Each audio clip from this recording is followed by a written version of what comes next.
حق تعالی خود ارشاد فرماتے لوگوں ایک مثال بیان کی جاتی ہے، تم اسے خوب سن لو، یعنی غور سے سنو، فاستمعوا لہ، اللہ کے سوا تم جن کی عبادت کرتے ہو وہ سب جمع ہو کر بھی ایک مکھی نہیں پیدا کر سکتے. مکھی جسے عام طور پر لوگ ایک حقیر مخلوق سمجھتے ہیں، ہر کوئی اڑا دیتا ہے جہاں بھی بیٹھے، اتنی سی چیز بھی نہیں بنا سکتے، اور اگر مکھی ان سے کچھ چھین لے جائے تو وہ چھڑا بھی نہیں سکتے. ایسے عابد اور معبود دونوں ہی عاجز ہیں. عابد کون ہے؟ انسان، اور معبود اللہ کے ساتھ کسی اور جس کو بھی اس نے شریک کیا، اس کی بھی کوئی ہستی نہیں. ان لوگوں نے اللہ کی ویسی قدر نہیں کی جیسی کہ کرنا چاہیے. بے شک اللہ قوت والا اور عزت والا ہے، تو جو عزت والا ہو اس کی عزت کی جانی چاہیے. اور اس کی عزت کرنے کا مطلب کیا ہے؟ اس کو ایک مانا جائے اور اس کے برابر کسی اور کو نہ مانا جائے. مثلاً اگر آپ کسی خاتون کو کہتے ہیں کہ یہ میرے لیے میری ماں سے بڑھ کر ہے، بعض اوقات ایسے جملے سنے ہوں گے. اگر ماں یہ جملہ سنے تو اس کو کیسا لگے گا؟ کیوں؟ کوئی بھی ماں جیسا احسان نہیں کر سکتا. تو ماں کا حق ماں کا ہی حق ہے. اللہ کے رسول صلی اللہ علیہ وسلم نے جو 3 مرتبہ کہا تھا ایک شخص کے سوال پر کہ تمہاری ماں کا حق تم پر سب سے زیادہ ہے، تو وہ صرف اس کے لیے تھا؟ وہ کوئی خاص شخص تھا یا اس کی ماں کوئی خاص عورت تھی کہ اس کو آپ نے یہ حق دیا، یا سب کے لیے؟ آپ یہ کہہ سکتے ہیں کہ آپ میری والدہ کی طرح قابل احترام ہیں، کسی ایک چیز میں آپ بیان کر سکتے ہیں کسی کو، لیکن یہ کہنا ان جیسی ہیں یا ان سے بڑھ کر ہیں، یہ ایک حق تلفی ہوگی، ناقدری ہوگی. ماں کا صرف جنم دینا جو ہے نا، 9 مہینے پیٹ میں رکھنا اور جنم دینا، اس کو پوری زندگی بھی کوئی کام کر کے ہم نہیں اس کا حق ادا کر سکتے. ایک شخص نے اپنی ماں کو کندھے پہ اٹھا کے حج کیا تھا. جو لوگ حج کرنے والے ہیں ذرا حج کرتے ہوئے سوچیں جا کر، خود اکیلے بھی طواف کرتے ہوئے یا صفا مروہ کے بیچ میں چکر لگاتے ہوئے یا عرفہ میں قیام کرتے ہوئے یا ویسے کسی بھی ریچول کے ادا کرتے ہوئے انسان اپنی جان بھی اس کی بوجھل ہو رہی ہوتی ہے کہ اپنے قدم کیسے اٹھائے، کہاں یہ کہ کسی اور کو کندھے پہ لاد کے لے چلے. تو اس نے کہا کہ میں نے اپنی ماں کا حق ادا کر دیا. تو آپ نے کیا فرمایا تھا؟ ایک رات کا بھی حق ادا نہیں کیا.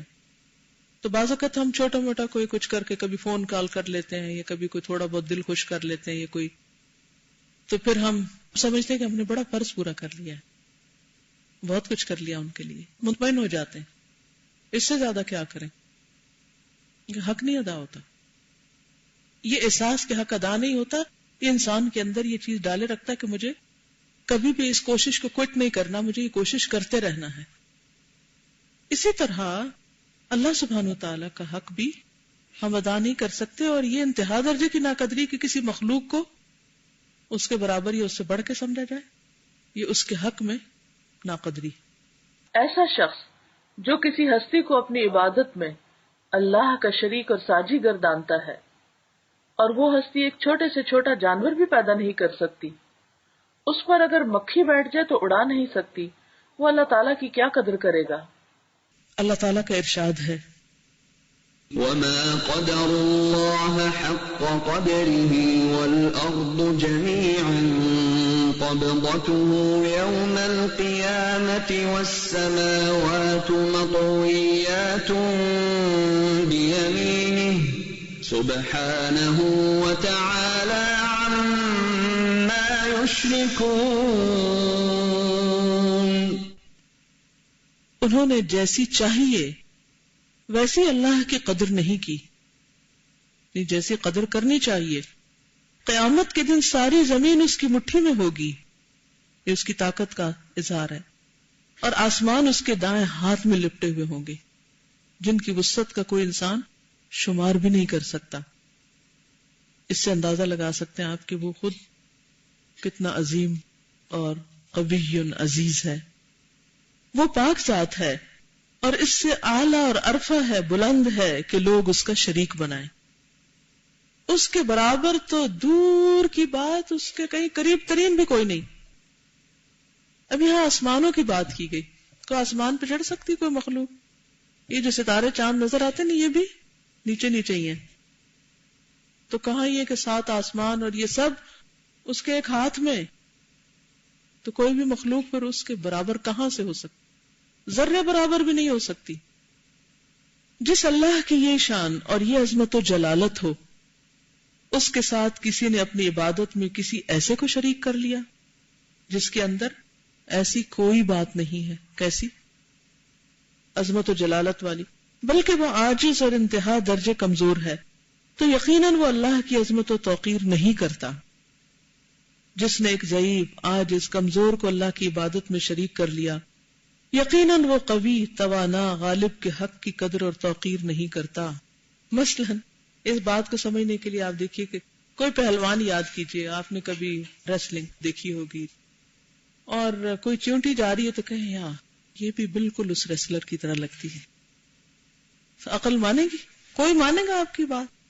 حالانکہ چیونٹی اور ریسلر ہو سکتا ہے کہ کسی نہ کسی درجے میں کہیں کوئی مماثلت ہو ہی، لیکن اتنے عظیم رب کے ساتھ کسی انسان کو، کسی جن کو، کسی فرشتے کو برابر قرار دینا تو سمجھ میں نہیں آتا، عقل اس کو مانتی ہی نہیں۔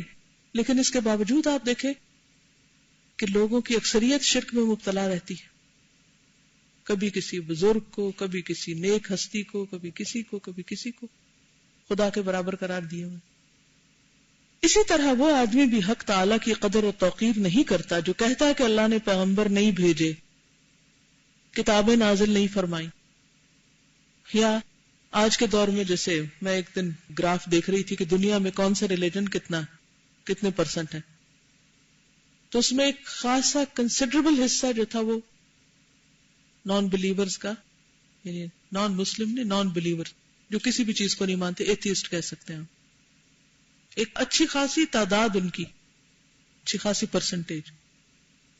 اب آپ دیکھیے کہ وہ تو سرے سے مانتے ہی نہیں۔ کچھ ایسے ہیں جو اللہ کو مان لیتے ہیں لیکن اس کے بعد رسولوں کو نہیں مانتے، کچھ کتابوں کو نہیں مانتے، کچھ باقی سب کو مان لیتے ہیں، جو اصل کتاب ہے اس کو نہیں مانتے۔ یہ کتنا ظلم ہے نا، اللہ نے ایک محفوظ کتاب اتاری اور کوئی کہے کہ ہاں میں اللہ کو مانتا ہوں، رسولوں کو اور باقی سب کتابوں کو، لیکن اس کتاب کو نہیں مانتا۔ تو یہ بھی کیا ہے دراصل؟ اللہ کی ناقدری۔ کیا یہ باتیں اس کی شان میں سزاوار ہیں؟ کیا اس نے مخلوق کو یوں ہی بیکار، عبث اور بے مصرف پیدا کیا؟ کیا اس نے اپنے بندوں کو صرف اس لیے پیدا کیا کہ جانوروں کی طرح پیٹ بھر لیں اور وقت آئے تو جانوروں کی طرح مر جائیں؟ کیا اللہ تعالیٰ سے ایسی توقع کی جا سکتی تھی کہ وہ انسانوں کی ہدایت کے لیے کچھ بھی نہ اتارے؟ اسی طرح وہ آدمی بھی اللہ کی قدر اور توقیر نہیں کرتا۔ توقیر بھی عزت کو کہتے ہیں، وقار کا لفظ اسی سے، جو اللہ کے اسماء حسنہ اور صفات حق کی حقیقتوں کی نفی اور انکار کرتا ہے۔ سمع و بصر، سننا اور دیکھنا، ارادہ اور اختیار، علو اور رفعت، بلندی، کلام اور تکلیم کی اللہ کی ذات سے نفی کرتا ہے۔ وہ کہتا نہیں اللہ کے اندر یہ صفات نہیں، یہ بھی بڑا ظلم ہے۔ اور عموم قدرت، بندوں کے افعال کے تعلق کی اس کی ذات سے نفی کرتا ہے۔ اس کی قدرت اور مشیت سے افعال عباد کو خارج کر دیتا ہے کہ بندوں کے اوپر اس کا کوئی زور نہیں، یہ سمجھتا ہے، اور کہتا ہے کہ بندے خود ان افعال کے خالق ہیں، یعنی تقدیر کو نہیں مانتا۔ اللہ کی مشیت کا ان سے کوئی تعلق نہیں۔ اس کے معنی یہ ہوتے ہیں کہ اللہ کے ملک میں وہ ہوتا ہے جو وہ نہیں چاہتا، یعنی اگر کوئی یہ کہے کہ بندے خود ہی مرضی سے جو چاہیں کر لیں اور اس میں اللہ کی کوئی مشیت شامل نہیں ہوتی، اس کا مطلب یہ ہے کہ بندے پھر خود مختار ہیں، ہر چیز خود ہی کر رہے ہیں، اور جو وہ چاہتا وہ نہیں ہوتا، یعنی اللہ چاہتا ہے کچھ اور، وہ بندے کر رہے ہیں کچھ اور، تو گویا اس کے کنٹرول سے باہر ہے۔ دنیا میں تو یہ ہو سکتا ہے کہ کسی حکومت میں، کسی بادشاہت میں جو بادشاہ چاہتا ہے بندے اس کے خلاف کر رہے ہیں، لیکن اللہ کی حکومت میں نہیں ہوتا۔ ہاں اگر وہ کر رہے ہیں جو اللہ نہیں چاہتا تو بھی یہ اللہ ہی کی مرضی سے ہو رہا ہے کہ اس نے ان کو چھوٹ دی ہوئی ہے کہ اچھا کچھ دن مرضی کر لو، لیکن ایسا نہیں کہ ان کو پکڑنے پہ قادر نہیں۔ کیونکہ بعض اوقات آپ نے دیکھا ہوگا کہ جب دنیا میں کوئی مصیبت آتی ہے تو بعض بڑے انٹلیکچوئلز کیا اعتراض کرتے ہیں، ویئر از گاڈ؟ اگر وہ ہے تو یہ اس طرح کیوں ہو رہا ہے، یہ انجسٹس ہے، یہ ظلم ہے، یہ ناانصافی ہے۔ چونکہ دنیا میں یہ اور یہ مصیبتیں ہیں اس لیے ہم مانتے نہیں کہ کوئی خدا ہوتا تو ایسا نہ ہوتا. حالانکہ ایسا کیوں ہو رہا ہے؟ بندوں کے امتحان کے لیے، اور اس کی مشیت ہے کہ وہ برا کرنے والوں کو بھی ایک چھوٹ دے رہا ہے، اور اس کی حکمت کیا ہے وہ خود جانتا ہے. لیکن ہم یہ نہیں کہہ سکتے صرف کسی ایک اس طرح کے واقعے کو لے کر جنرلائز کر دینا کہ نعوذ باللہ اللہ کا وجود نہیں، یا ہے تو پھر وہ کوئی قدرت اور طاقت نہیں رکھتا، یا اس کی وہ صفات نہیں. یہ نہیں ممکن. یقیناً اللہ تعالیٰ کی شان ان مجوسیوں اور مجوس نما لوگوں کے قول اور خیال سے بلند و بالا ہے جن کا یہ عقیدہ. وہ شخص بھی اللہ تعالیٰ کی قدر نہیں کرتا جو کہتا ہے کہ اللہ بندے کو ایسے کاموں کی سزا دیتا ہے جو بندے کے اختیار میں نہیں. سمجھ آئی؟ ذرا جملے کو پڑھیے.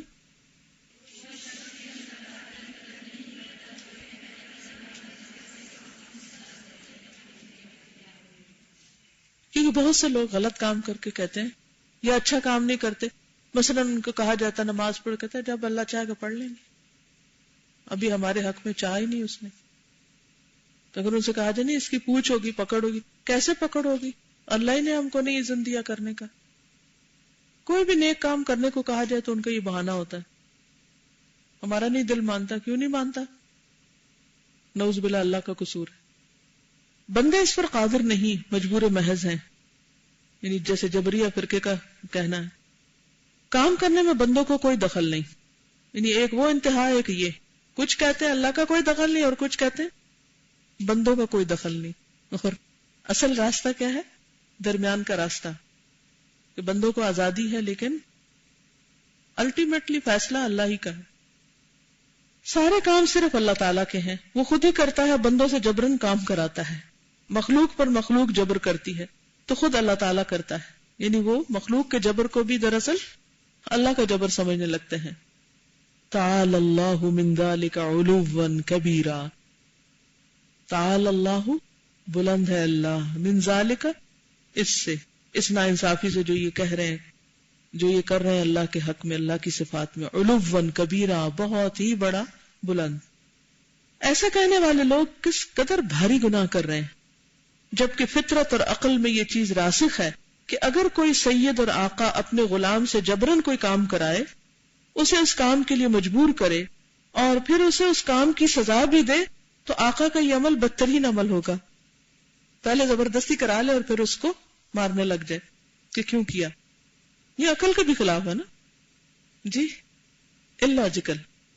بندوں کے متعلق جب فطرت اور عقل کا یہ فیصلہ ہے تو پھر یہ کیسے صحیح ہے کہ وہ عادلوں کا عادل، احکم الحاکمین، ارحم الراحمین، اپنے بندوں کو ایسے عمل کی سزا دے جس میں بندوں کا کوئی دخل نہ ہو، اس کے ارادے کو اس کے فعل اور عمل سے کوئی تعلق نہ ہو، اور پھر وہ اسے سزا دیتا ہے. تعالی اللہ عن ذلک علوا کبیرا. ان لوگوں کا قول بدترین قول ہے، اور یہ بھی مجوسیوں کے بھائی ہیں. یہ گروہ اور پہلا گروہ دونوں اللہ تعالیٰ کی قدر نہیں کرتے. وہ لوگ بھی اللہ تعالیٰ کی قدر اور توقیر نہیں کرتے جو ذات الہی کو تعفن، بدبودار اشیاء اور گوبر پاخانہ سے بھی محفوظ نہیں مانتے. اس جگہ بھی اسے مانتے ہیں جس کے ذکر سے لوگ نفرت کرتے ہیں، لیکن یہ نہیں مانتے کہ وہ عرش پہ قائم ہے، اور یہ نہیں مانتے إِلَيْهِ يَصْعَدُ الْكَلِمُ الطَّيِّبُ وَالْعَمَلُ الصَّالِحُ يَرْفَعُهُ. اچھی باتیں اللہ کی جانب اوپر کو چڑھتی ہیں اور عمل صالح اسے اوپر لے جاتے ہیں. بہت سے لوگوں کا یہ نظریہ ہوتا ہے کہ اللہ ہر چیز میں موجود ہے، ہر جگہ موجود ہے نا؟ کبھی سنا یہ بات؟ کہیں آپ تو نہیں سمجھتے؟ چند لوگوں نے کہا نہیں، لیکن بہت سے کوائٹ ہیں، شاید شک میں ہیں کہ یہ صحیح ہے یا نہیں. حقیقت ہے کہ اس کا علم بہت سارے لوگوں کو نہیں ہوتا، کیونکہ بعض اوقات غلط نظریات اتنے عام ہو جاتے ہیں کہ لوگ ان کے بارے میں دوسری بات سوچتے بھی نہیں ہیں، اپنی عقل استعمال بھی نہیں کرتے. ان کا خیال کیا ہے؟ آپ نے کبھی وحدت الوجود پڑھا ہے؟ لفظ سنا ہے؟ وحدت کا کیا معنی ہوتا ہے؟ ایک، وحدت ایک، اور وجود ون باڈی. وحدت الوجود یعنی ایک ہی جسم.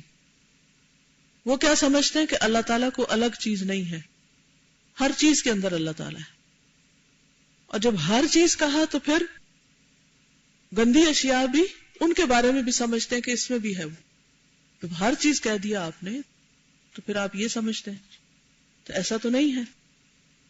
وہ جیسے کہتے ہیں نا کہ من تو شدم تو من شدی، من تن شدم تو جان شدی.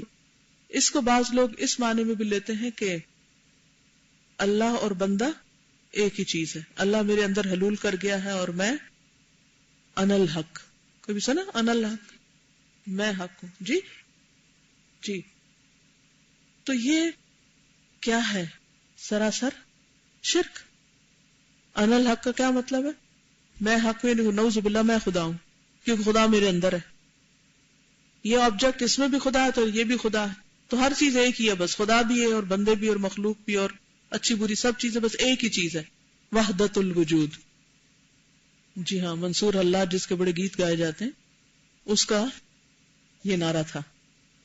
اور کتابوں میں اور ہر جگہ پر اتنے عقیدت سے یہ سب ذکر ہوتا ہے اور یہ نہیں پتا کہ یہ سب کس طرف انسان کو لے جا رہا ہے، لا علمی اور جہالت کے ساتھ. جی ہاں، ایک اور چیز بھی کہی جاتی کہ ہر چیز اللہ کا پرتو ہے. تو اس قسم کے جتنے بھی جملے اور جتنے بھی خیالات ہمارے معاشرے میں عام ہیں لا علمی اور جہالت کی وجہ سے، اور لوگ اندھا دھند تقلید میں بس مانے چلے جاتے ہیں جو بھی کوئی اٹھ کے کہہ دیتا ہے کچھ. تو ان سب چیزوں کی حقیقت معلوم ہونا بے حد ضروری ہے. یہ بھی غلط ہے. اللہ عرش پر مستوی ہے، اللہ ہر چیز کے اندر نہیں ہے. علی العرش استوى، وہ عرش پر مستوی ہے، اس کا مقام وہی ہے. ہاں، جب ہم یہ کہتے ہیں کہ اللہ ہمارے ساتھ ہے تو اس کا مطلب ہوتا ہے اللہ اپنے علم کے ساتھ ہمارے ساتھ ہے، یعنی اس کو معلوم ہے کہ ہم کہاں ہیں، کیا کر رہے ہیں. ٹھیک ہے. لیکن یہ کہنا کہ لٹرلی فزیکلی اللہ میرے ساتھ ہے، یہ غلط ہے. یعنی کسی چیز میں ہے یا ساتھ لگا، یہ نہیں ٹھیک. وہ یہ کہنا کہ اللہ ہمارے دل میں ہے، یعنی اس کا خیال یا محبت یا اس پر ایمان، یہاں تک تو درست ہے. اور اگر یہ کہا جائے کہ فزیکلی یا لٹرلی اللہ تعالیٰ دل کے اندر آ گیا ہے، یہ غلط ہے، کیونکہ یہ دل اتنا نہیں کہ اس میں مالک عرش اور رب العرش اس میں سمائے.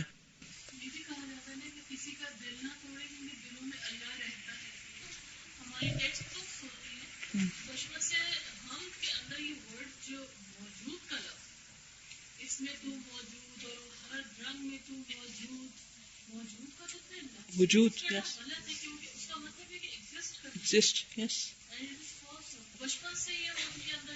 بالکل.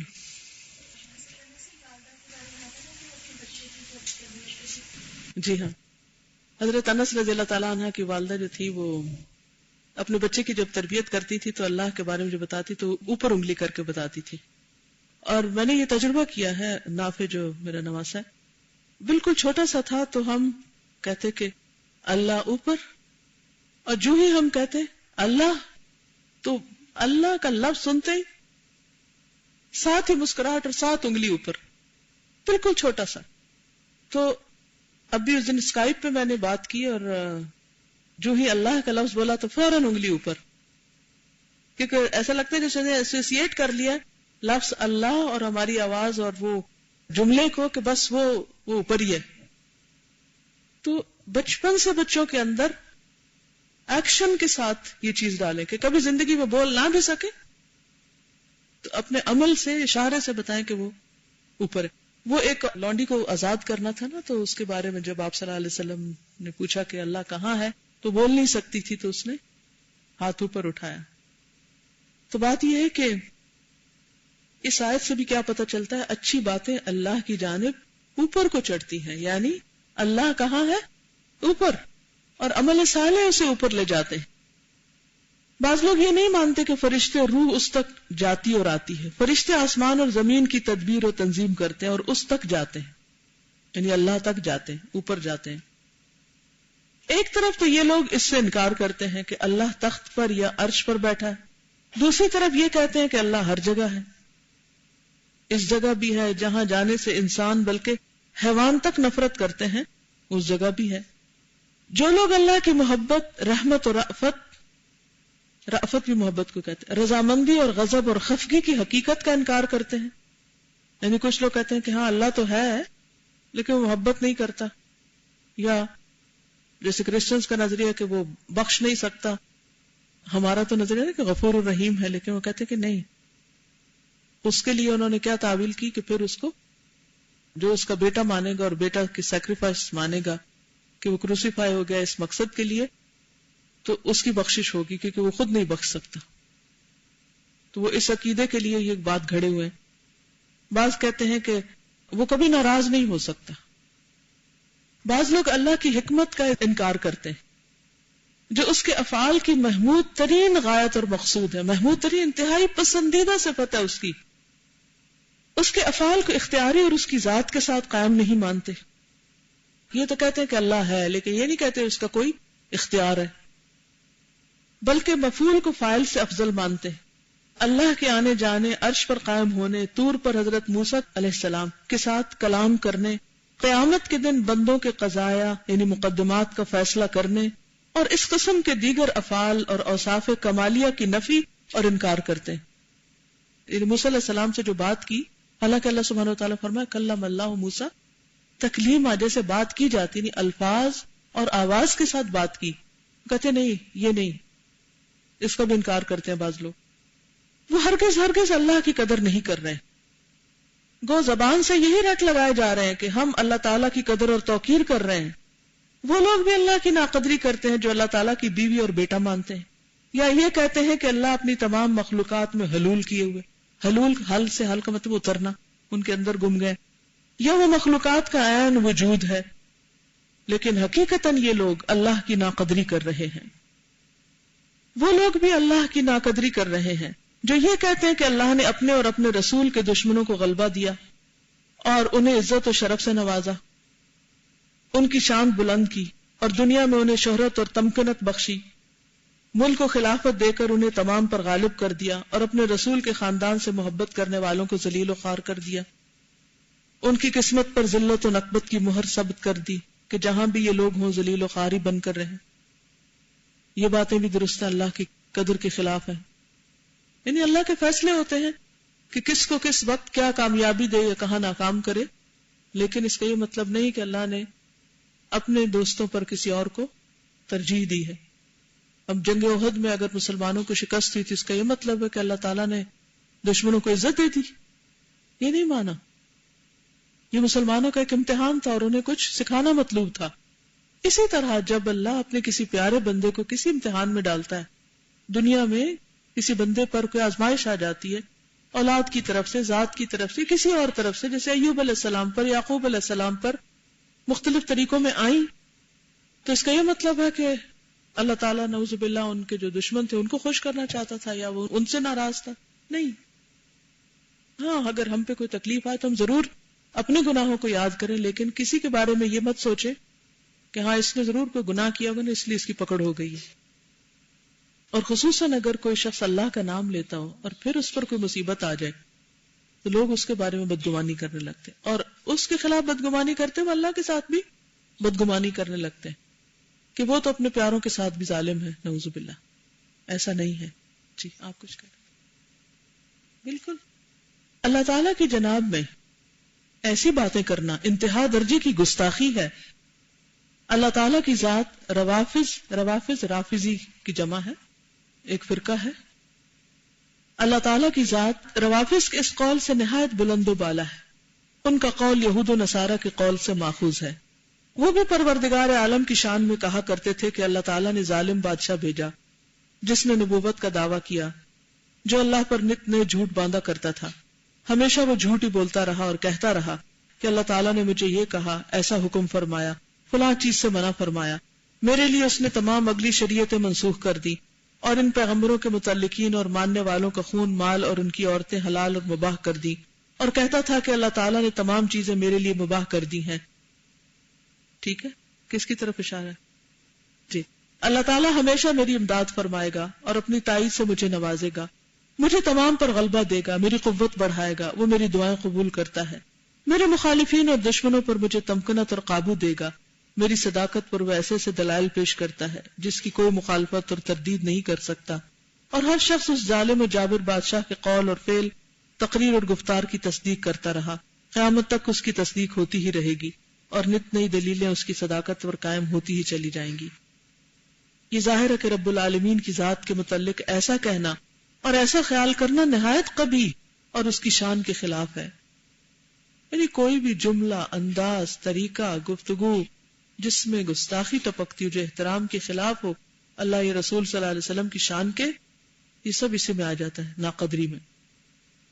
اس کے علم پر، اس کی رحمت و ربوبیت پر اور اس کی حکمت پر بدترین حملہ ہے. اللہ تعالیٰ کی ذات، اللہ تعالیٰ کی شان ان منکرین خدا کے قول سے بہت بلند و بالا تر ہے. ان کے قول میں اور ان کے بھائی یہود و نصارہ کے قول میں کسی قسم کا فرق نظر نہیں آئے گا. دونوں کے قول اور خیال ایک ہی قسم کے ہیں. بقول شاعر ردیع لبان ثدی ام تقاسما بأسحم داج عوض لا نتفرق. میں اور میرا ممدوح دونوں توأم ہیں، یہ جڑواں ہیں، ٹوینز ہیں. ہم دونوں نے ایک ہی ماں کے 2 پستانوں سے دودھ پیا ہے. ہم دونوں نے اندھیری رات میں باہم قسم کھائی ہے کہ ہم کبھی ایک دوسرے سے جدا نہیں ہوں گے. یعنی یہ نظریے اور عقیدے میں ٹوینز ہیں.